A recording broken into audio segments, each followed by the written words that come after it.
Guys, welcome to my Facebook page. তো আজকে আমরা আমাদের এলাকার পুকুর পাড় দিয়ে হাঁটাহাঁটি করলাম।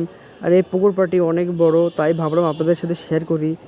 আর মূলত এই জায়গাটির নাম রাজবাড়ি।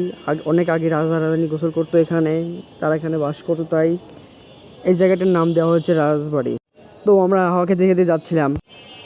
আর এই সেই পুকুর, এই পুকুরের চারপাশে অনেক গাছপালা, দেখতে অনেক সুন্দর লাগে। ভাবছি একদিন গোসল করব এই পুকুরটিতে।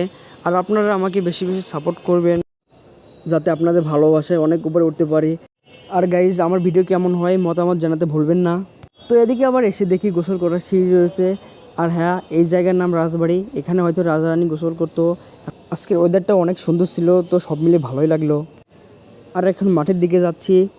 মাঠে যেহেতু আমি পুরাই অবাক হয়ে গেছি, যে দেখি মাঠের সব জায়গায় মাটি ফেলে মাঠ ঠিক করছে। আর আমাদের এই মাঠটিতে প্রতি বছর ফুটবল খেলা হয়।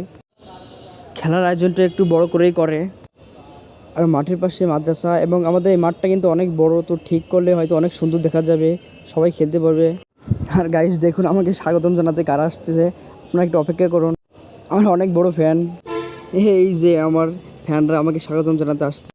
আমার অনেক ফ্যান ছিল এখানে। তো দেখতে দেখতে সন্ধ্যা হয়ে যাচ্ছিলো, তাই বাড়ির দিকে যেতে শুরু করলাম। আর বাজারে এসে অটোতে উঠে একটু পোস্ট নিচ্ছিলাম। আর দেখছিলাম চুলের 12টা বেজে গেছে আজকে। আর গাইজ, এই যে আমাদের বাজারটা, এই বাজারে সবসময় জ্যামই লেগে থাকে। আর এদিকে শুধু আমার চুল দেখছিলাম, চুলের 12টা বেজে গেছে আজকে। তো সব মিলিয়ে ভালোই লাগলো গাইজ। আমাকে ভালোবাসা দিবেন বেশি বেশি, যেন আপনাদের ভালো ভালো ভিডিও উপরে দিতে পারি। তো আজকের ব্লগ এই পর্যন্তই। যারা আমার পেজটি ফলো করেন নাই, ফলো করে দিন এখনই। আর আমাকে বেশি বেশি সাপোর্ট করবেন। আর নেক্সট ভিডিওর জন্য অপেক্ষায় থাকেন। সবাই ভালো থাকবেন। আল্লাহ হাফেজ।